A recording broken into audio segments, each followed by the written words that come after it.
نحمده ونصلي على رسوله الكريم اما بعد فاعوذ بالله من الشيطان الرجيم بسم الله الرحمن الرحيم رب اشرح لي صدري ويسر لي امري واحلل عقدة من لساني يفقهوا قولي باب فضل الطہور باللیل والنہار، پاک رہنا یا باوضو رہنا رات کو اور دن کو، یعنی اس کی فضیلت. وفضل صلاۃ عند الطہور باللیل والنہار، اور رات اور دن میں وضو کے بعد نماز پڑھنے کی فضیلت. حدثنا اسحاق بن نصر حدثنا ابو اسامہ عن ابی حیان عن ابی زرع عن ابی ہریرہ رضی اللہ عنہ ان النبی صلی اللہ علیہ وسلم قال لبلال عند صلاۃ الفجر یا بلال حدثنی بارجع عمل عملته فی الاسلام. آپ صلی اللہ علیہ وسلم نے ایک دن فجر کی نماز کے وقت حضرت بلال سے پوچھا. کیا پوچھا؟ یا بلال، اے بلال، حدثنی، مجھے بتاؤ، کیا بارجع زیادہ امید کیا ہوا عمل عملته فی الاسلام، جو تم نے اسلام قبول کر کے کبھی کیا ہو، یعنی کون سا تمہارا ایسا عمل ہے جس پہ تم سمجھتے ہو کہ تمہیں سب سے زیادہ ثواب ملے گا. فانی سمعت دفن علیک بین یدی، کیونکہ میں نے تمہارے جوتوں کی آواز اپنے آگے آگے سنی، فی الجنت، جنت میں، یعنی جب آپ کو جنت کی سیر کرائی گئی تو جوتوں کی آواز سنائی جا رہی تھی حضرت بلال کی، اور وہ آگے آگے تھی. قالا، کہتے ہیں، ما عملت عملا ارجا عندی، نہیں میں نے عمل کیا کوئی عمل کہ جس سے امید رکھتا ہوں میں، انی لم اتطہر، مگر یہ کہ میں نے جب کبھی وضو کیا، طہورن، کوئی بھی وضو، فی ساعت لیل او نہار، رات یا دن کی گھڑی میں، الا صلیت بذالک الطہور، مگر یہ کہ میں نے اس وضو کے ساتھ کچھ نہ کچھ نماز پڑھ لی، ما کتب لی ان اصلی، جو بھی مجھے توفیق تھی یا لکھا گیا تھا میری قسمت میں کہ میں پڑھ لوں. اب آپ کو شاید ایک بات یہ خیال آ رہی ہو کہ آپ صلی اللہ علیہ وسلم کا مقام تو سب سے زیادہ ہے، تو حضرت بلال کیسے آگے آگے جا رہے تھے؟ یہ تو آپ کے حق میں کمی ہوتی. نہیں، یہ بات نہیں ہے. بات یہ ہے کہ حضرت بلال جو تھے وہ سفر میں، حضر میں آپ کے ساتھ رہا کرتے تھے، اور آپ کا سامان وغیرہ اٹھا کر آپ کے آگے آگے جایا کرتے تھے. تو جنت میں بھی اسی وجہ سے وہ ان کے آگے آگے چل رہے تھے، اور اس لیے بھی کہ وہ صرف آپ صلی اللہ علیہ وسلم کی یہ خدمت نہیں کرتے تھے بلکہ اس کے ساتھ ہی باوضو رہتے، اور جب بھی وضو کرتے تو تحیۃ الوضو پڑھ لیتے. اس نماز کو جو وضو کرنے پہ پڑھی جاتی ہے تحیۃ الوضو کہا جاتا ہے، یعنی وضو کے نفل. باب ما یکرہ من التشدید فی العبادہ، باب ما یکرہ، جو ناپسند کیا گیا، من التشدید، شدت برتنا، فی العبادت، عبادت میں شدت برتنے کی ناپسندیدگی. حدثنا ابو معمر قال حدثنا عبد الوارث حدثنا عبد العزيز بن صہیب عن انس بن مالک رضی اللہ عنہ قال دخل النبی صلی اللہ علیہ وسلم، کہ نبی صلی اللہ علیہ وسلم داخل ہوئے، فاذا حبل ممدود، کہ دیکھا کہ ایک رسی باندھی ہوئی ہے، بین الساریتین، دو ستونوں کے درمیان، تنی ہوئی ہے یعنی لگی ہوئی ہے. فقالا، آپ نے پوچھا، ما ھذا الحبل، یہ رسی کیسی ہے؟ قالوا، تو کہا، ھذا حبل لزینب، یہ رسی زینب کی ہے. فاذا فطرت تعلقت، جب وہ تھک جاتی ہے تو اس سے لٹک جاتی ہے. فقال نبی صلی اللہ علیہ وسلم، نبی صلی اللہ علیہ وسلم نے فرمایا، لا، نہیں، یعنی یہ طریقہ ٹھیک نہیں، حلوہ، کھول دو اس کو، لیصلی احدکم نشاطہ، چاہیے کہ تم میں سے ایک اپنی چستی کی حالت میں اور اپنی تر و تازگی کی حالت میں نماز پڑھے. فاذا فطر، اور جب تھک جائے، فلیقعد، تو چاہیے کہ بیٹھ جائے، آرام کرے، لٹکے نہ. قال وقال عبداللہ بن مسلمہ عن مالک عن ہشام بن عروہ عن ابیہ عن عائشہ رضی اللہ عنہا قالت کانت عندی امرأۃ من بنی اسد، میرے پاس بنو اسد کی ایک عورت تھی. فدخل علی رسول اللہ صلی اللہ علیہ وسلم، تو آپ صلی اللہ علیہ وسلم میرے پاس تشریف لائے. فقال من هذه، تو آپ نے پوچھا یہ کون ہے؟ قلت فلانا، میں نے کہا فلاں عورت، لا تنام باللیل، جو رات کو نہیں سوتی، یعنی وہ اس چیز میں مشہور تھی. تذکر من صلاتها، حضرت عائشہ اس کی نماز کا ذکر کر رہی تھی. فقال، تو آپ نے سن کے فرمایا، مہ، بس علیکم ما تطیقون من الاعمال، تم پہ لازم ہے کہ اتنا ہی عمل کرو جس کی تم طاقت رکھتے ہو. فإن اللہ لا یمل، کیونکہ اللہ نہیں تھکتا، حتی تملو، حتی کہ تم تھک جاؤ گے. یعنی جب کوئی تم عمل کرو تو ایسا نہ کرو کہ اکتا جاؤ، کیونکہ اللہ تعالیٰ نہیں تھک جائیں گے، تم تھک جاؤ گے. یعنی اتنا ہی کرو جو تمہاری استطاعت اور قدرت میں ہے. اس کا یہ مطلب بھی نہیں کہ اگر انسان کی استطاعت کسی کام کی ہے تو جان بوجھ کے اس میں سستی برتے. یہ سستی کے لیے دلیل یا جواز نہیں دیا جا رہا، یا مراد یہ کہ درمیانہ روی بہترین ہے. باب ما یکرہ من ترک قیام اللیل لمن کان یقومہ، ناپسندیدگی جو چھوڑ دے قیام اللیل اس کے لیے جو پہلے قیام کرتا ہو. یعنی ایک شخص جو پہلے قیام کرتا تھا پھر اس کو چھوڑ دے تو یہ بات اس کے حق میں ناپسندیدہ ہے. حدثنا عباس بن الحسين قال حدثنا مبشر بن اسماعيل عن الأوزاعي وحدثني محمد بن مقاتل أبو الحسن قال أخبرنا عبد الله قال أخبرنا الأوزاعي قال حدثنا يحيى بن أبي كثير قال حدثني أبو سلمة بن عبد الرحمن قال حدثني عبد الله بن عمرو بن العاص رضی اللہ عنہما قال قال لي رسول اللہ صلی اللہ علیہ وسلم کہ مجھ سے نبی صلی اللہ علیہ وسلم نے فرمایا کیا یا عبداللہ اے عبداللہ لا تکن مثل فلان فلاں شخص کی طرح مت ہو جانا کان یقوم من اللیل جو رات کو قیام کیا کرتا تھا فترک قیام اللیل تو پھر اس نے قیام اللیل چھوڑ دیا. وقال ہشام کہتے ہیں حدثنا ابن ابی العشرین قال حدثنا الاوزاعی قال حدثنا یحیی عن عمر بن الحکم بن ثوبان قال حدثني ابو سلمة بهذا مثله وتابع عمر بن ابی سلمہ عن الاوزاعی. یہ مختلف روایتوں سے یہ حدیث آئی ہے جس کا معنی کیا ہے کہ کوئی نیکی کا کام کرتے ہوئے اس کو نبھانا چاہیے, بیچ میں چھوڑ نہیں جانا چاہیے. کیوں؟ اس لیے کہ یہ نہ کہا جائے وہ فلاں جو ایک کام کرتا تھا اور پھر وہ نہیں کرتا, یعنی یہ لوگوں کی جو گواہی ہوتی ہے وہ بھی اس کے حق یا خلاف جاتی. اسی لیے جب کوئی شخص مر جاتا ہے کہا یہ گیا کہ اس کی برائیاں نہ بیان کرو. اب کیوں؟ اس لیے کہ وہ گواہی جو لوگ دیتے ہیں کسی کے بارے میں اس کا بھی ایک وزن ہوتا ہے. اسی لیے ایک شخص آپ کے پاس ہے اور پوچھا کہ میں کیا عمل کروں؟ آپ نے کہا کل آمنت باللہ ثم استقم, کہو کہ میں اللہ پہ ایمان ہے اور پھر اس پہ جم جاؤ. باب حدثنا علی بن عبد اللہ قال حدثنا سفیان عن عمرو عن ابی العباس قال سمعت عبد اللہ بن عمرو رضی اللہ عنہما قال لی رسول اللہ صلی اللہ علیہ وسلم, آپ نے فرمایا الم اخبر انک تقوم اللیل وتصوم النہار, کیا مجھے یہ خبر نہ ہوئی کہ تم رات کو قیام کرتے تھے اور دن کو روزہ رکھتے تھے؟ قلت انی افعل ذلک, میں نے کہا کہ میں ایسا ہی کرتا ہوں. قال فانک اذا فعلت, آپ نے فرمایا کہ اگر تو نے ایسا کیا حجمت عینک, تو تیری آنکھیں بیٹھ جائیں گی, ونفحت نفسک, اور تیری جان تھک جائے گی, کمزور ہو جائے گی, وان لنفسک علیک حق, تیرے نفس کا بھی تجھ پہ حق ہے, ولاہلک علیک حق, اور تیری بیوی کا بھی تجھ پہ حق ہے. فصم, تو روزہ رکھو, وافطر, افطار بھی کرو, وقم, اور قیام کرو, ونم, اور سویا بھی کرو. اس سے کیا پتہ چلتا ہے کہ نہ تو ترک قیام افضل ہے اور نہ ترک نوم افضل ہے. سونا بھی عبادت ہے اور جاگنا بھی عبادت ہے. یعنی عموماً ہم یہ حدیث کب کوٹ کرتے ہیں؟ جب کوئی شخص جاگتا ہو. یہ اس موقع کے لیے نہیں آئی, یہ اس کے لیے آئی جو ساری رات جاگتا ہو. اس کو کہا گیا کہ نہیں, تمہارے نفس کا بھی تجھ پہ حق ہے, سویا بھی کرو. لیکن اگر کوئی شخص سوتا بھی اور جاگتا بھی ہے تو اس کے لیے یہ مس کوٹ نہیں کریں کہ تم اتنی مت عبادت کیا کرو, سوئے رہا کرو. یعنی اسے غفلت کی دعوت نہ دیں, اسے کرنے دیں. آپ دیکھیں کہ عموماً لوگ اپنی جان کو جس چیز میں مرضی ہلاک کریں, کوئی پرواہ نہیں کسی کو. لیکن اگر کوئی شخص دین کے لیے کچھ کرتا ہے تو سارے اس پہ ترس کھانے لگتے ہیں کہ بیچارہ. باب فضل من تعار من اللیل فصلی, فضیلت جو شخص آنکھ کھلے رات کے وقت پھر نماز پڑھ لے. یعنی بعض اوقات ایسا ہوتا ہے نا, سوتے سوتے آپ کی اچانک آنکھ کھل جاتی ہے, تو آپ کیا کرتے ہیں, آپ کا اچھا چل اٹھ کے نماز ہی پڑھ لے, تو پڑھ لیں. یہ کیوں بات آئی؟ اس لیے آئی کہ ان باتوں سے بعض لوگوں نے پھر الٹا مطلب دیا اور کہا کہ جو تہجد پڑھے تو ہمیشہ پڑھے ورنہ کبھی بھی نہ پڑھے. وہ ٹھیک ہے کہ جو پڑھے اسے مسلسل پڑھنے چاہیے, لیکن اگر ایک شخص ہے وہ کسی وجہ سے مسلسل نہیں پڑھ سکتا اور کبھی کبھار پڑھ لینا چاہتا, ویکینڈ پہ پڑھتا ہے مثلا, یا اسی طرح چھٹیوں میں پڑھ لیتا ہے, یا سردیوں میں پڑھ لیتا ہے کیونکہ گرمیوں میں راتیں چھوٹی ہو جاتی ہیں تو اٹھنا زیادہ مشکل ہوتا ہے اور گرمی میں نیند بھی زیادہ آتی, تو ایسا شخص کیا تہجد بالکل نہ پڑھے یا اس کو منع ہے وہ تہجد پڑھنا؟ نہیں, اس کو منع نہیں ہے. اگر اس کی آنکھ کھل جاتی ہے کبھی تو کبھی کبھار بھی پڑھ سکتا ہے. لیکن ایک شخص جس نے پڑھنا شروع کیا اس کے لیے پسندیدہ یہی ہے کہ پھر اس کو نبھا جائے. اور اسی لیے کہا کہ اتنے پڑھو کہ جو نبھا لو. اسی لیے میں کہتی ہوں کہ اگر آپ صرف آدھا گھنٹہ بھی پہلے اٹھ جائیں نا اذان سے, یا 15-20 منٹ بھی, تو بھی چند رکعتیں نصیب ہو جاتی ہیں, بنسبت اس کے کہ آپ آدھی رات اٹھیں پڑھیں پھر سوئیں تو نیند نہ آئے اور پھر نیند آئے تو فجر بھی جائے. تو یہ نہیں کرنا چاہیے. حدثنا صدقة قال اخبرنا الوليد هو ابن مسلم عن الاوزاعي قال حدثنا عمير بن هاني قال حدثني جنادة بن ابي امية قال حدثني عبادة بن الصامت عن النبي صلى الله عليه وسلم قال من تعار من الليل, جس کی رات کو آنکھ کھل گئی, فقال لا اله الا الله وحده لا شريك له له الملك وله الحمد وهو على كل شيء قدير الحمد لله وسبحان الله ولا اله الا الله والله اكبر ولا حول ولا قوة الا بالله ثم قال اللهم اغفر لي او دعا استجیب فان تودع قبل الصلاة.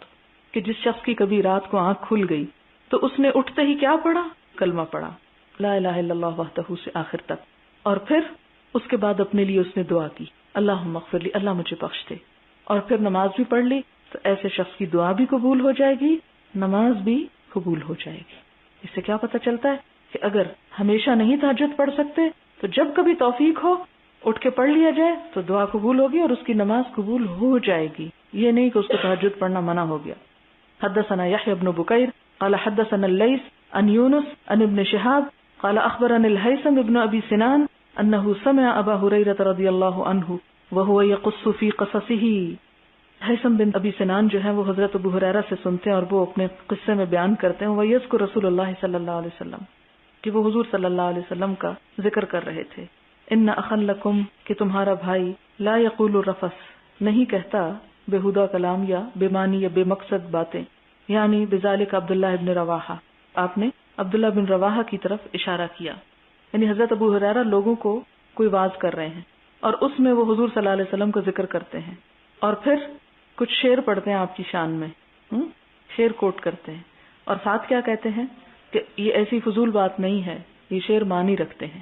کیا ہے شعر؟ وَفِينَا رَسُولُ اللَّهِ يَتْلُو كِتَابَهُ إِذَا انشَقَّ مَعْرُوفٌ مِّنَ الْفَجْرِ سَاطِعُ, اور ہمارے درمیان اللہ کے رسول موجود ہیں جو اس کی کتاب پڑھتے ہیں.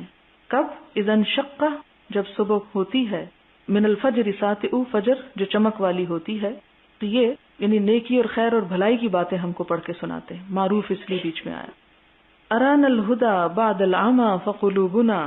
ارانا اس نے دکھائی ہم کو, الہدا ہدایت, بعد العمی اندھے پن کے بعد, فقلوبنا تو ہمارے دل, بہی موقنات اس پہ یقین کرنے والے ہیں, انما قال واقعو کہ جو کچھ آپ نے فرمایا وہ دل میں اترنے والا ہے. واقعو پڑھنے والا یعنی دل میں اترنے والا ہے.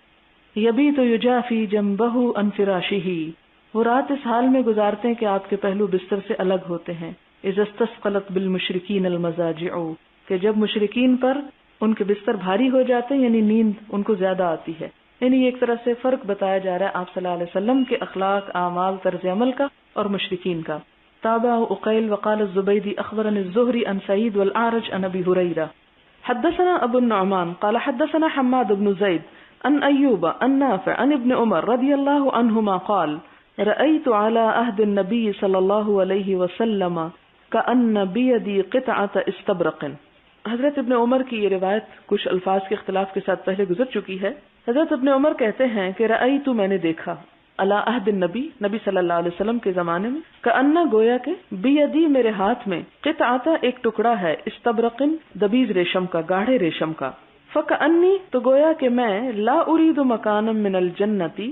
نہیں میں ارادہ رکھتا کسی جگہ کا جنت میں, الا طارت الیہ مگر وہ اڑا لیتا ہے, یعنی مجھ کو وہ اڑا لیتا ہے طرف اس کے. تارا یطیر طیر, طیر پرندے کو بھی اسی سے کہتے ہیں, یعنی مجھے وہ ٹکڑا اڑائے لیے جاتا ہے. ورأیت اور میں نے دیکھا, کأن اثنین کہ دو لوگ, اتیانی میرے پاس آئے, دو فرشتے مراد ہیں. ارادا ان دونوں نے چاہا, ان یذهبا بی الی النار کہ مجھے لے جائیں آگ کی طرف. فتلقاہما ملک تو ان دونوں کو ایک اور فرشتہ ملا. فقالا اس نے کہا, لم ترا یعنی نہ ڈرو, خلیا عنہ اسے چھوڑ دو. یعنی ان فرشتوں سے کیا کہا, خلیا خالی کر دو اس کا راستہ, یعنی اس کو چھوڑ دو, جہاں جاتا ہے جانے دو. اور اس نے مجھے آ کے تسلی دی. فقصت حفصۃ علی النبی صلی اللہ علیہ وسلم احدى رؤیایا تو حضرت حفصہ جو ان کی بہن تھی انہوں نے حضور صلی اللہ علیہ وسلم کے سامنے یہ خواب بیان کیا. فقال النبی صلی اللہ علیہ وسلم تو آپ نے تعبیر میں بتایا, نعم الرجل عبداللہ کتنا ہی اچھا انسان ہے عبداللہ, لو کان یصلی من اللیل اگر نماز پڑھتا ہو رات کو, یعنی رات کی نماز کی تعبیر کی.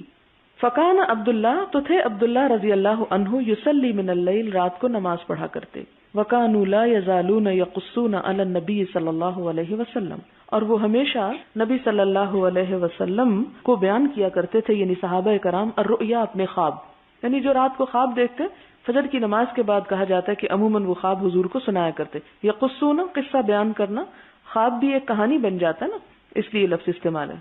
انہا فی اللیلۃ السابعۃ من العشر الاواخر مراد ہے شب قدر, رمضان کی 27ویں رات کو ہوتی. یعنی صحابہ کرام اپنے خواب جو سناتے تھے ان میں سے بہت سے صحابہ نے یہ خواب سنایا آپ کو کہ انہوں نے خواب میں دیکھا ہے کہ شب قدر 27ویں رات کو ہو رہی ہے. فقال النبی صلی اللہ علیہ وسلم تو بہت سے لوگوں کا یہ خواب سن سن کے آپ نے فرمایا, ارا میں دیکھتا ہوں رؤیاکم کہ تمہارے خواب قد تواطأت فی العشر الاواخر کہ وہ متفق ہیں عشرۂ اخیر پر. فمن کان متحریھا تو جو کوئی اسے تلاش کرنا چاہے اس کا ارادہ کرے، فَلْيَتَحَرَّهَا مِنَ الْعَشْرِ الْأَوَاخِرِ، تو چاہیے کہ وہ آخری عشرے میں اس کو تلاش کرے۔ اس میں آپ دیکھیں دو باتیں اکٹھی ہو گئی ہیں ایک ہی حدیث کے اندر۔ ایک بات تو یہ ہے کہ حضرت عبداللہ بن عمر نے ایک خواب دیکھا، اس خواب میں انہوں نے کیا دیکھا کہ ریشم کا ایک ٹکڑا ان کو جنت میں ہر جگہ گھما رہا ہے، سیر کرا رہا ہے۔ اتنے میں دو فرشتے آ کے پکڑ لیتے ہیں ان کو، اور وہ ان کو جنت کی بجائے جہنم کی طرف لے جانے لگتے ہیں، اور لے جا ہی رہے ہوتے ہیں کہ رستے میں ایک اور فرشتہ مل جاتا ہے، وہ کہتے ہیں اس کو چھوڑ دو، مت لے جاؤ۔ تو یہ خواب ان کے لیے پریشان کن تھی کہ جنت سے جہنم کی طرف جا رہا ہوں اور پھر ایک رستے میں فرشتے نے چھڑوا لیا مجھے، یہ کیا چیز ہے؟ خواب خود نہیں سنایا، اپنی بہن کو کہا، انہوں نے جا کے حضور صلی اللہ علیہ وسلم کو سنایا تو آپ نے کیا تعبیر بتائی کہ رات کی نماز یعنی تہجد پڑھا کرو۔ اب اس سے آپ اندازہ لگائیں کہ حضرت عبداللہ بن عمر سے بڑھ کے آپ کو کوئی سنت کا متبع نظر آتا ہے؟ جتنا ابھی تک آپ پڑھ چکے ہیں ان سے بڑھ کے کسی کے اندر ایسا شوق نہیں ملتا، لیکن ان کو بھی یہ خواب دکھا کے کیا بتایا گیا کہ باقی سنتوں کا اتباع تو بہت اچھا ہے لیکن ذرا سی اس میں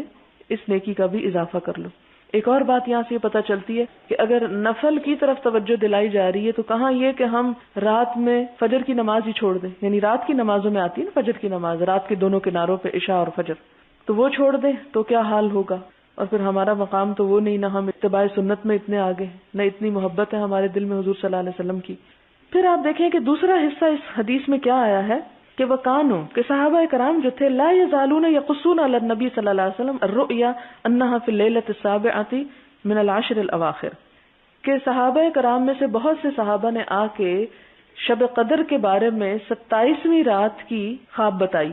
لیکن آپ نے یہ نہیں پھر بھی فرمایا کہ ہاں تم سب کے خواب ٹھیک ہے اور 27ویں ہی ہے۔ آپ نے جواب میں کیا فرمایا؟ ہاں تم سب کے خواب جو ہیں وہ شب قدر کو رمضان کے آخری حصے میں ثابت کرتے ہیں، جس سے پھر یقینی بات نہیں بتائی کہ جی یہی شب قدر ہے۔ ہمیں اس سے کیا پتہ چلتا ہے کہ ہمیں صرف ایک رات پر قناعت نہیں کر لینی چاہیے بلکہ ایک سے زیادہ راتوں کا اہتمام حسب سہولت کرنا چاہیے۔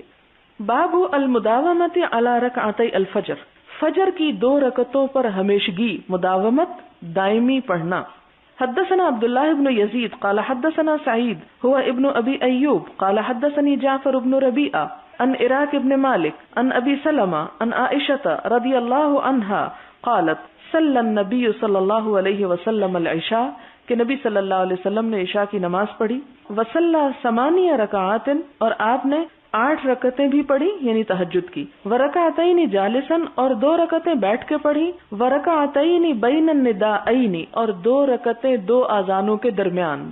کیا مراد ہے؟ یعنی فجر کی اذان اور تکبیر کے درمیان، جو کہ سنت فجر بنتی ہے۔ ولم اور اہم حصہ اس حدیث کا کیا ہے؟ ولم یکن یدعوہما ابدا، کہ آپ صلی اللہ علیہ وسلم ان 2 رکعتوں کو کبھی بھی نہ چھوڑا کرتے تھے، نہ سفر میں نہ حضر میں، کسی بھی حال میں۔ اس سے کیا پتہ چلتا ہے کہ فرض کے بعد جو نماز بہت زیادہ اہم ہے وہ فجر کی 2 سنتیں ہیں۔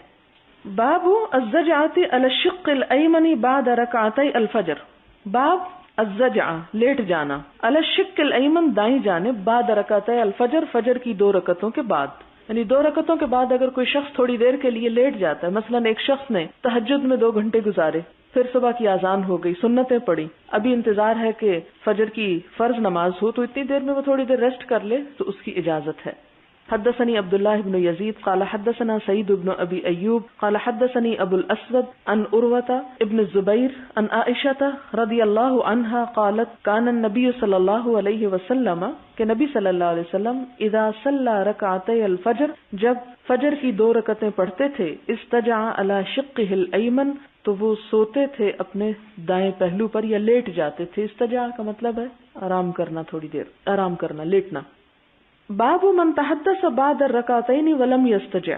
فجر کی سنتوں کے بعد یا 2 رکعتوں کے بعد باتیں کرنا اور نہ لیٹنا، یعنی اس حدیث سے یہ نہیں پچھلی سے پتہ چلتا کہ لازمی لیٹنا چاہیے۔ اگر کوئی نہیں لیٹتا اور ویسے کوئی بات چیت کر رہا ہے، مثلا مسجد جانے کی تیاری میں ہے، اتنے میں وہ اپنے گھر والوں سے کوئی ضروری بات چیت کر رہا ہے، تو اس کی اجازت ہے، کیونکہ یہ امام بخاری اس لیے یہاں پر باب لائے ہیں کہ بعض لوگوں کا یہ خیال تھا کہ سنت اور فرض کے درمیان میں باتیں نہیں کرنا چاہیے، تو وہ یہ بتاتے ہیں کہ بات کی جا سکتی ہے، اس میں حرج نہیں۔ حدثنا بشر بن الحكم قال حدثنا سفيان قال حدثني سالم ابو النضر عن ابي سلمة عن عائشة رضي الله عنها ان النبي صلى الله عليه وسلم كان اذا صلى سنة الفجر کہ نبی صلی اللہ علیہ وسلم جب فجر کی سنت پڑھتے فَإِن كُنْتُ مُسْتَيْقِظَةً اگر میں جاگ رہی ہوتی حدثنی تو آپ مجھ سے بات چیت کرتے وَإِلَّا اسْتَجَعَ اور ادروائز کیا کرتے پھر لیٹ جاتے، یعنی اگر میں سو رہی ہوتی تو آپ بھی لیٹ جاتے حَتَّى يُؤَذَّنَ بِالصَّلَاةِ یہاں تک کہ نماز کی آذان ہو جاتی یعنی تکبیر ہو جاتی۔ باب الحدیث بعد رکعتي الفجر، فجر کی 2 رکعتوں کے بعد بات چیت کرنا۔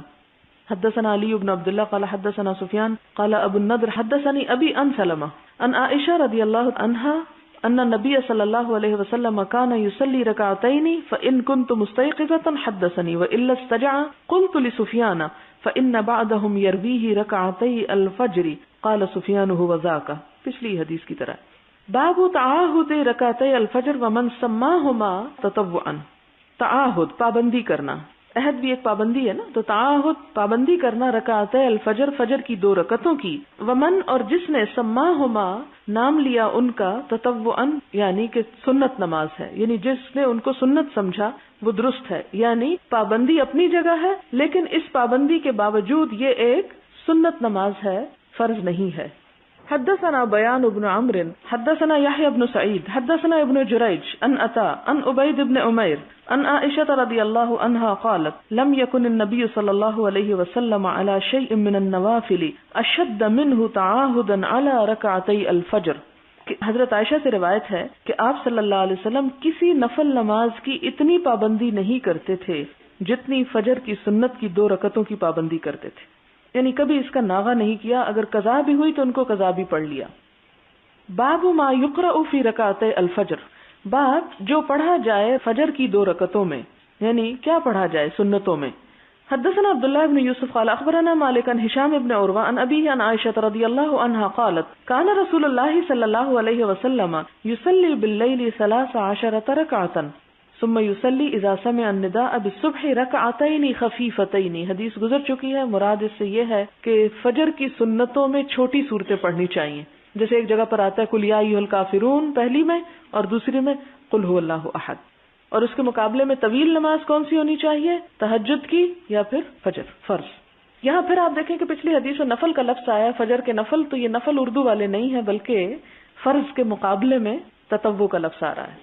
حدثنا محمد بن بشار قال حدثنا محمد بن جعفر حدثنا شعبة عن محمد بن عبد الرحمن عن عمته أمرة عن عائشة رضي الله عنها قالت كان النبي صلى الله عليه وسلم وحدثنا أحمد بن يونس قال حدثنا زهير قال حدثنا يحيى هو ابن سعيد عن محمد بن عبد الرحمن عن عمرة عن عائشة رضي الله عنها قالت كان النبي صلى الله عليه وسلم کہ نبی صلی اللہ علیہ وسلم یخفف الرکعتین ہلکی پڑھتے تھے 2 رکعتیں، اللتین وہ دونوں جو قبل صلاۃ الصبح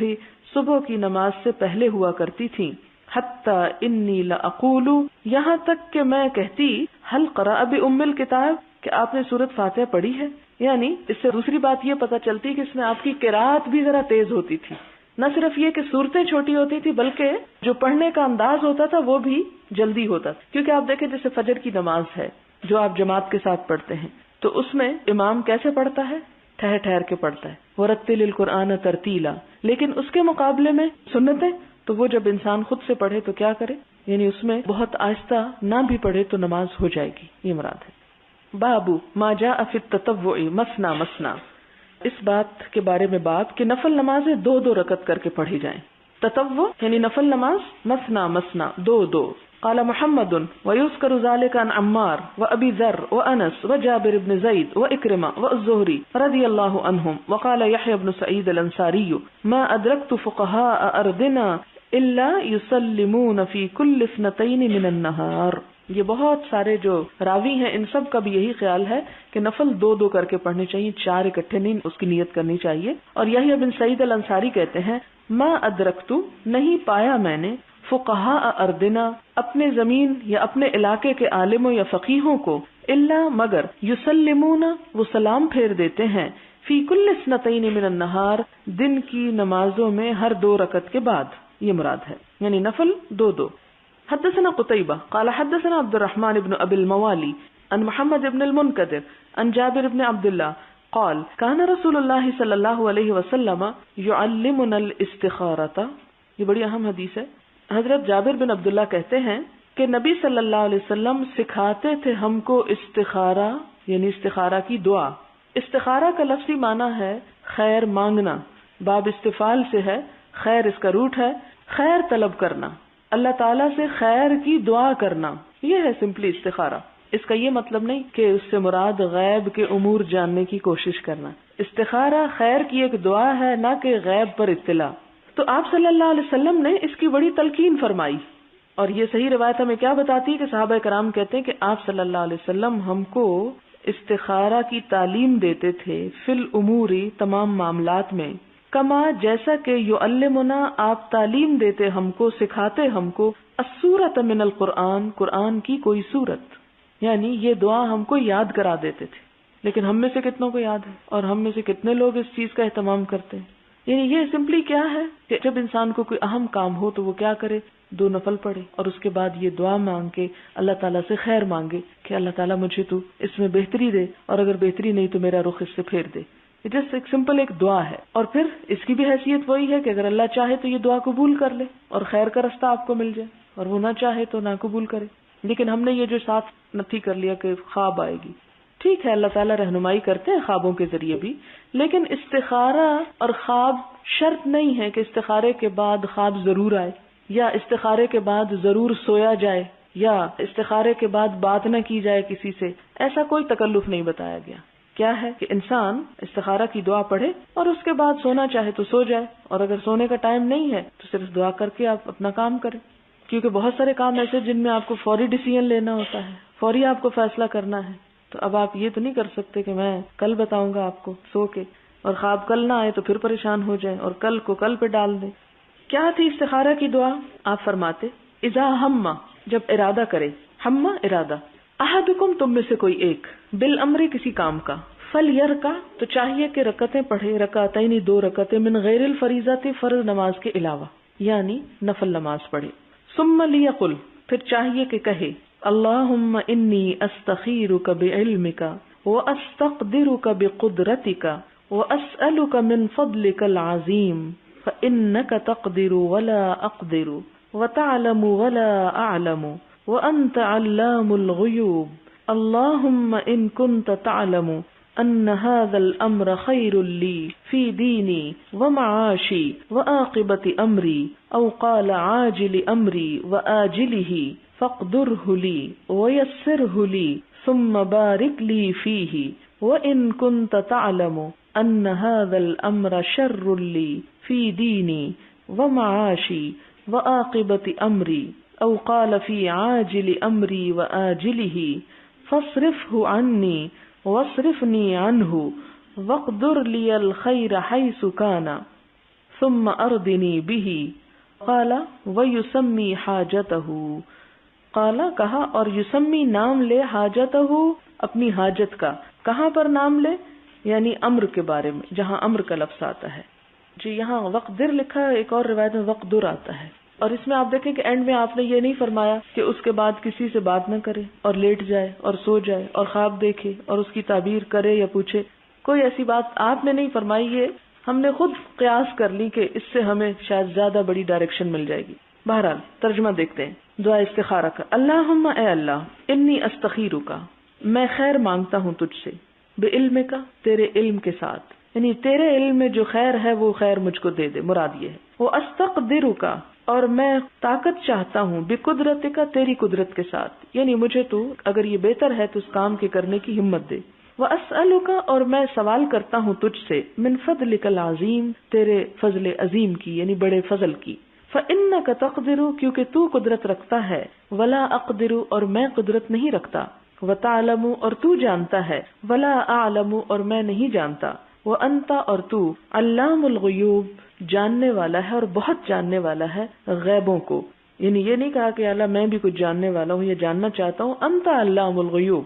اللہم اے اللہ، ان کنت اگر تو تعلم جانتا ہے، ان ھذا الامر کہ یہ کام خیر لی بہتر ہے میرے لیے، فی دینی و معاشی میرے دین اور میری معاش کے بارے میں یعنی دنیا مراد ہے، وعاقبت امری اور میرے آخری انجام کے بارے میں یعنی انجام کار کے اعتبار سے مراد ہے، عاقبت انجام امری میرے کام کا، تو یہ مراد صرف آخرت نہیں ہے، مراد ہے انجام کار کے بارے میں تو جانتا ہے، کیونکہ دین اور دنیا اور انجام کار سے مراد دونوں ہو سکتے ہیں کہ اس کام کی بھلائی بھی اور آخرت کے لحاظ سے بھی یہ کام میرے لیے بہتر ہے۔ او قالا یا آپ نے فرمایا عاجل امری، عاجلی جلدی، امری میرے معاملے کی، و عاجلی ہی اور اس کی دیری، یعنی اس کام کا جو جلدی سامنے آنے والا نتیجہ ہے وہ، اور جو بعد میں یعنی لیٹر آن آخرت مراد ہے، پھر فقدرہ لی تو اسے میرے مقدر میں کر دے، میری تقدیر کا حصہ کر دے اس کو، یعنی اگر آپ سمجھتے ہیں کہ یہ کام میری دین دنیا اور انجام کار کے لحاظ سے بہتر ہے تو یہ کام میرے لیے آسان کر دیں، ویسرہ لی اور اس کو آسان کر دیجئے میرے لیے، ثم پھر بارک برکت دیجئے لی میرے لیے فیہ اس میں، وان کنتا اور اگر آپ تعلم جانتے ہیں کہ ان ھذا الامر یعنی ان جو ہے کہ اگر یہ کام، یہ نہیں کہ اگر آپ جانتے ہیں، مراد یہ اللہ تو جانتے ہی ہیں کہ اگر یہ کام میرے لیے شر لی برا ہے میرے لیے، فی دینی و معاشی و عاقبت امری میری دین دنیا اور انجام کار میں، او قال فی عاجل امری و آجلہ اور اس کا بھی یہی معنی بنتا ہے کہ موجودہ وقت میں اور آخری وقت میں یا بعد میں، عاجل یعنی لیٹر آن، فصرفہ انی تو اس کو مجھ سے دور کر دے، پھیر دے اس کو مجھ سے، وصرفنی عنہ اور مجھے پھیر دے اس سے، یعنی اس چیز کو مجھ سے دور کر دے اور اس سے میرا منہ موڑ دے، وقدر لی الخیر اور مقدر کر دے میرے لیے بھلائی کو، حیث کان جہاں بھی وہ ہے، ثم ارضنی بہ پھر مجھ کو راضی کر دے اس پر، کیونکہ بعض اوقات انسان کسی ایک چیز کے لیے بہت خواہش مند ہوتا ہے لیکن اللہ تعالیٰ یہ جانتے ہیں کہ وہ چیز انسان کے لیے بڑی نقصان دہ ہے، لیکن چونکہ انسان کی اس میں خواہش ہوتی ہے اس لیے انسان اسے چھوڑنا نہیں چاہتا، تو ایسی صورت میں پھر کیا دعا سکھائی کہ یا اللہ اگر یہ اچھا نہیں میرے لیے تو پھر آپ جہاں بھی میرے لیے اچھائی ہے مجھے وہاں لے جائیں اور مجھے اس پہ مطمئن بھی کر دیں، کیونکہ بعض اوقات ایک چیز انسان کے لیے بہت اچھی ہو سکتی ہے لیکن انسان کا اس پر دلی طور پہ اطمینان نہیں ہو سکتا، تو ایسی صورت میں انسان اپنا معاملہ گویا اللہ تعالیٰ کے سپرد کرتا ہے کہ یا رب میرے بارے میں تو ہی بہتر کر، میں تجھ سے ہی بہتری کی توقع رکھتا ہوں، اور یہ دعا پڑھ کے دراصل انسان ایک طرح سے توکل کرتا ہے، اور ان اللہ یحب المتوکلین، اللہ تعالیٰ توکل کرنے والوں سے محبت رکھتے ہیں، اور قرآن پاک میں بھی آتا ہے نا عسیٰ ان تحبوا شیئا وہو شر لکم وعسیٰ ان تکرہوا شیئا وہو خیر لکم، ہو سکتا ہے ایک چیز تم اسے ناپسند کرتے ہو اور وہی تمہارے لیے اچھی ہو، لیکن اگر اچھائی اس میں ہے تو اللہ تعالیٰ نے کتنی خوبصورت دعا میں پھر بتا دی کہ اللہ اس اچھائی پہ راضی بھی کر دے کہ ہم بھی اس چیز کو اچھا ہی سمجھنے لگے، اور بعض اوقات انسان ایک چیز کو بہت اچھا سمجھتا ہے اور وہ چیز اس کے لیے بہت بری ہوتی، اور یہ زندگی میں عام طور پر ہر چھوٹی بڑی چیز کے معاملے میں ہمارے ساتھ پیش آتا رہتا، مثلا آپ سفر کرنا چاہتے ہیں اور سفر آپ کے حق میں اچھا نہیں تو سفر سے پہلے بھی استخارے کا حکم ہے، اسی طرح آپ کہیں شادی کرنا چاہتے ہیں اور وہ شادی آپ کے حق میں اچھی نہیں تو استخارے کا حکم ہے، اسی طرح آپ کوئی بزنس کرنا چاہتے ہیں، وہ بزنس آپ کے لیے اچھا نہیں لیکن آپ کا اس میں بڑا دل اٹکا ہوا کہ وہ بزنس آپ کو کرنا ہی کرنا ہے، آپ کو بظاہر اس میں بڑا فائدہ نظر آ رہا ہے لیکن ہو سکتا ہے کہ دنیا میں بڑا فائدہ ہو مگر آخرت کے لحاظ سے اس بزنس میں نقصان ہی نقصان ہو، کہ اس میں کوئی حرام یا فریب فراڈ کا کوئی عنصر ہو، تو ان تمام چیزوں میں ایک بندے کو تعلیم کیا دی گئی کہ وہ صرف اپنی عقل یا اپنی سوچ سمجھ یا اپنی خواہش کو مد نظر رکھ کے کوئی فیصلہ نہ کرے بلکہ اللہ تعالیٰ سے جو اس کا اصل محسن ہے اس سے بھلائی کی دعا کرتا رہے تاکہ اللہ تعالیٰ اس کو دنیا میں بھی اور آخرت میں بھی اس بھلائی کا وعدہ پورا کر دے جس میں کہا گیا ربنا آتنا فی الدنیا حسنۃ وفی الآخرۃ حسنۃ وقنا عذاب النار۔ اب اس میں اصل میں بات یہ ہے کہ کتاب التہجد اوپر لکھا ہوا ہے لیکن بیچ میں تمام نفل نمازوں کا پہلے تہجد کا میجر پورشن وہ آیا اور اس کے بعد ذیلی طور پر امام بخاری باقی جو اہم نمازیں ہیں ان کا بھی ذکر کرتے چلے جا رہے ہیں جس میں فجر کی سنتوں کی ذکر ہے، اب یہاں پر استخارے کا ذکر ہے، اسی طرح کچھ